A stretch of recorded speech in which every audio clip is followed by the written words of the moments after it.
Today I want to begin with a story. About 8 or 9 perhaps years ago, I visited Vanuatu. I had a number of visits, but on this particular visit, I had the great pleasure to spend an evening with Sela Malisa, who was one of the independence leaders of Vanuatu, who helped to bring Vanuatu to its independence in 1980. So he was one of the early leaders of the nation, and a very wise, distinguished leader he was. We had a wonderful night talking about Vanuatu history. All of the lessons that I learnt from him have stayed with me all these years. And in particular, I remember we drank a lot of kava that night, which for those of you who haven't tried kava in the South Pacific, can be quite potent, especially when you get to your third coconut shell of kava. I remember that I could hardly stand up.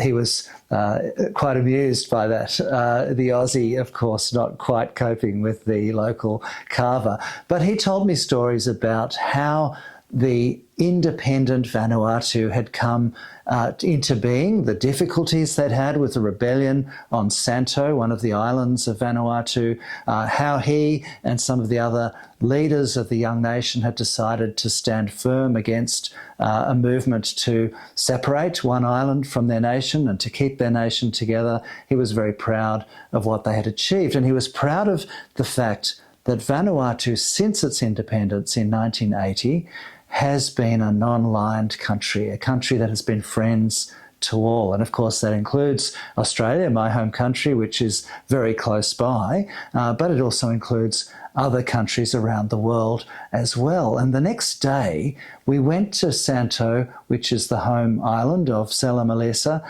and visited a big project that was a Chinese investment, or a Chinese project. It had been built by the Shanghai Construction Group, and this was a giant wharf at Luganville, which is the second city of Vanuatu after the capital, Port Vila. And in Luganville, the biggest wharf, I should say, actually in the South Pacific, had been constructed on time, on budget. So we were very pleased with the project in terms of a project. And this wharf was going to transform the economic development potential of this particular island, Santo, which had had this troubled history within Vanuatu. So giving Santo a secure economic future is important for Vanuatu's overall national development. And this wharf was big enough to host 2 ships at the same time. So it could have 2 cruise ships visiting from Australia, for example. It could have a cruise ship and a container ship as well for trade at the same time. And this was quite transformational, as I say, quite important economically. So the project, on time, on budget, the specifications were all met, so the government was very happy with it. I was there representing the Pacific Islands Forum, the regional organisation of the Pacific Islands, and so I was there as the Trade Commissioner to China, and I was inspecting it to learn about this project and had it been implemented successfully. And while I was there, I was reading on my phone the Australian news. And in the Australian media, they were talking about this project. They were talking about this wharf. And the Sydney Morning Herald, which is a newspaper in Sydney, Australia, owned by a company called the Nine Entertainment Group. So I think that tells you everything about the quality of the journalism, sadly. The article in the newspaper was saying intelligence sources reveal that a Chinese military base is being developed in Vanuatu. And so there was a hysteria that was developing in the Australian media, and that then soon was broadcast around the world, that actually China was building a military base in tiny Vanuatu, not so far, a couple of thousand kilometres perhaps off the coast of Australia. So you can imagine why Australians might be worried about such a story. Of course, it would be deeply concerning to Australians if any outside power with which Australia wasn't allied was to have a military base in that region, because the South Pacific region, of course, is where some of those big battles in the Second World War were fought. And so Australians, Papua New Guineans and others would have a very strong view about military bases from outside the region being in the Pacific Islands region. What concerned me was the evidence base for the claim. Was it true? Was it realistic? Is it actually something to be afraid of? Is it a risk to mitigate? So the more that I dug into this and investigated it, I couldn't find any evidence for this Australian media narrative that it was a military base. It may be that someone had such an idea. It may be that there was chatter and that an intelligence agency picked up some kind of conspiracy around some plan to develop a military base there. I don't know. But I certainly can't find any evidence for that. What I do know, and what I did see with my own eyes, was that this was an important piece of economic infrastructure. Now, the theory goes, if you're an international relations scholar, the theory goes that, of course, a piece of economic infrastructure can be hardened, can be used for a dual use, that in a situation of warfare, in a situation where security collapses, something like a wharf can, of course, be converted into a military base. That's certainly true in a worst-case scenario. And so it is understandable that there will always be fears all around the world that major powers will construct military bases. This question about China constructing military bases is a very interesting one, because as we know, China has militarised some sites in the South China Sea, which are close to China, close to the approaches to China, rather like Vanuatu is close to the approaches to Australia. China has a couple of other bases. And when I say a couple, literally just a couple of others, one in Djibouti, which appears to be largely for servicing their peacekeeping operations, and that base is right beside an American base, by the way, so I don't think it's something that people are all that concerned about. There does appear to be another Chinese base in Tajikistan, perhaps. Information about that is pretty sketchy. So yes, maybe China is looking, as an emerging power, to have more military infrastructure and more places where it can bring its navy as it tours around the world. That's probably realistic, that over the medium to long term, China will want to have more of a footprint. The reality is China's naval footprint right now, in terms of bases, is extremely small compared with, for example, the United States, which has roughly 800 military bases around the world. But I don't want to underplay this. This is a serious question, and it's worth serious investigation. But I tell you the story because I was there looking at this piece of hardware, looking at this infrastructure that the people of Vanuatu were very pleased with. They believed, and the government and other people believed, it was a good investment. It would be worth the debt they got into to pay back the money to build this infrastructure. And of course, infrastructure does cost money, and of course you need companies to come and build such infrastructure. Those companies around the world are increasingly coming from China building such infrastructure. So expect more of these media narratives in future, that maybe when a Chinese company builds a wharf, maybe it's about a future military base. This is a narrative that's probably not going to change, but I thought, in researching my book, which I'll now read from, I thought it would be worth us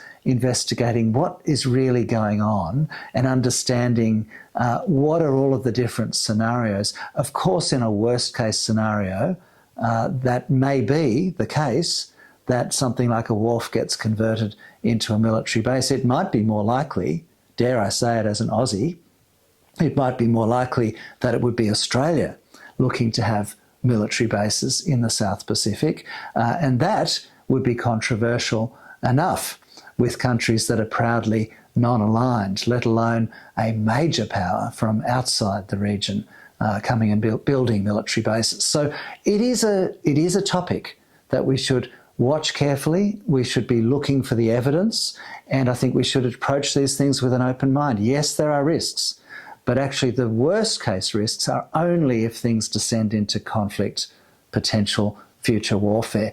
Let's hope we can avoid that worst case by actually mitigating risks, by actually making sure that these sovereign nations, like Vanuatu, it's a tiny nation, but it's a sovereign nation, making sure that we can help them to maintain their independence and their sovereignty, and that when they make decisions, they're making them based on their national interest and not being pushed around by major powers, whether from the north or from the south. So that's my little Vanuatu story. And now I'll read a little today from my next chapter of the book, Risk, A New Era of Risk. And this is the chapter on the Belt and Road Initiative. So this is when we start to investigate this very question of China building infrastructure in the developing world, which often is debt financed. What's it all about? The Belt and Road Initiative. Soon after becoming China's new leader, two important speeches by Xi Jinping in 2013 in Kazakhstan and Indonesia outlined a grand vision of new corridors of geo-economic integration, described as new Silk Roads, a Eurasian Silk Road economic belt, and a 21st century maritime Silk Road. More than a year later, a comprehensive document was issued clarifying the vision. Notably, the document did not come from Beijing's defence or foreign affairs ministries, but from China's key economic planning body, the National Development and Reform Commission, the famous NDRC. 5 key components were envisaged to build closer interdependence with partner economies, infrastructure connectivity, policy coordination, trade financial integration, and people-to-people links. That's the narrative around what the Belt and Road Initiative is about. Now, it has become known by this umbrella term, Belt and Road Initiative, although initially in Chinese, and still in Chinese, it was called One Belt, One Road. So it's envisaged as an integrating trans-regional cooperation mechanism at the heart of China's framework of international engagement, contributing to a new world order, the community with a shared future that China talks about and that we've talked about in previous episodes. The Chinese narrative exhibits a confidence fostered by the East Asian development experience that economic development and deepened interdependence will build security both for China and for its partners, and by that primarily economic security. But it's a narrative that this is beneficial, that it's win-win. This is the Chinese narrative. Now, the Belt and Road Initiative, or BRI, has been extended to include a wide range of Chinese financing and implementation of projects in partnership with more than 125 governments to date, keen to access Chinese capital, expertise and markets, with the greatest concentration of major road, rail, port and other connectivity projects in Southeast, South and Central Asia, but also extending all the way to Africa, also in Europe, also to South America, and of course, as I mentioned before, in the Pacific Islands, along 6 key economic corridors. So under the Belt and Road Initiative are these 6 corridors of economic integration. The BRI is attractive to much of the developing world because it addresses both the persistent deficit of infrastructure finance, which traditional sources of finance have not met, as well as offering more flexible government-to-government agreements on priority projects with less conditions than the highly prescriptive approach of traditional funders. While loan terms are usually commercial, they're typically more competitive than private finance. Loans are often more costly, though, than traditional donor funding or multilateral development bank lending, but these traditional lenders have largely been absent from infrastructure during the globalisation period, with the exception, certainly, of the Asian Development Bank. The BRI seeks to realise the significant potential for further trade development in the developing world by harnessing China's deep reserves of foreign currency that it has amassed because of its surplus in trade with the US and other places, its expertise in infrastructure connectivity, which it has developed from its mass development within China itself and its demand for market expansion, because these companies are looking to move beyond China. They have capabilities, they have excess capacity to move outside of China. So this means the Belt and Road Initiative is absorbing the surplus capacity of China's huge industrial enterprises. Now, numerous studies have found that the Belt and Road Initiative is likely to have a positive impact on global development. In particular, if projects are well governed, so that's one question we need to look at when we're looking case by case.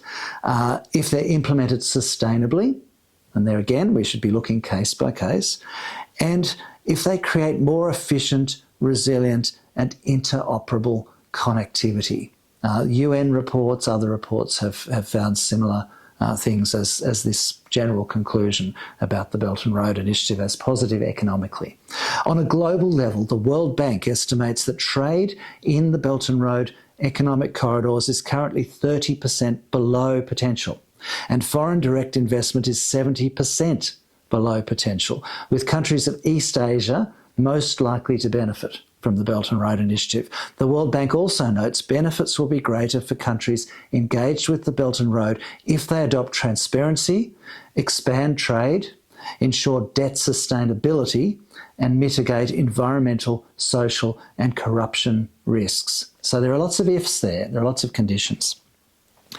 As a network of bilateral agreements, the Belt and Road Initiative can be understood as complementary to Chinese institutional entrepreneurship in developing new international organisations such as the Shanghai Cooperation Organisation, the New Development Bank and the Asian Infrastructure Investment Bank. Yet unlike those organisations that feature precise missions, structures and transparent operations, the Belt and Road Initiative has remained somewhat of a slogan applied to Chinese economic cooperation with a diverse range of partners across a perplexing diversity of projects. Viewed in the regional context, the lack of structure and formality of the Belt and Road Initiative is actually unsurprising, facilitating maximum flexibility for China and for its bilateral partners to negotiate projects that meet mutual needs, as judged by the decision makers themselves at least, representing a new overlay of economic integration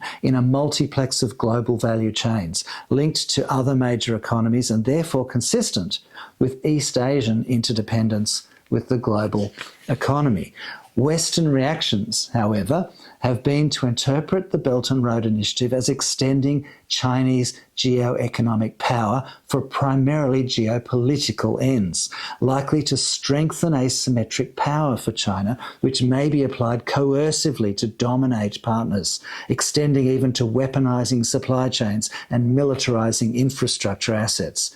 Scholars have identified a range of risks to international actors generated by or in the context of the greater power China will accrue from the Belt and Road Initiative, including potential debt traps, corruption, opaque and inefficient investment allocation, export of authoritarian norms, poor social and environmental outcomes, and potential dual-use infrastructure capable of future militarization.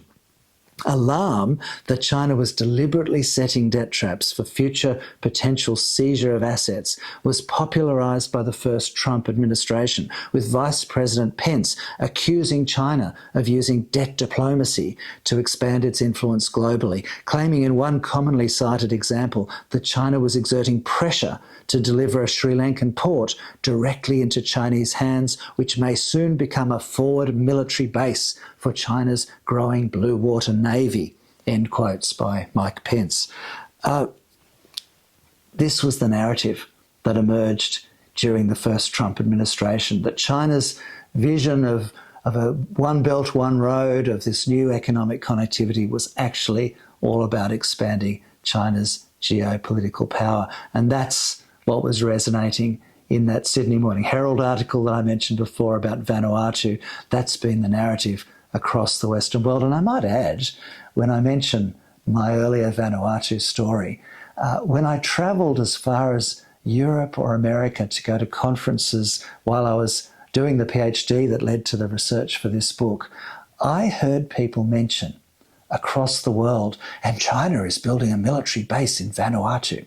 So that Sydney Morning Herald story, as completely based on unknown sources and unverified, had actually been picked up by academics who then repeated it as if it was fact. And when I asked people at conferences, or when I read references in the academic literature to these military bases being developed in the Pacific, I found the sources were always that article in the Sydney Morning Herald or similar news sources rather than factual sources.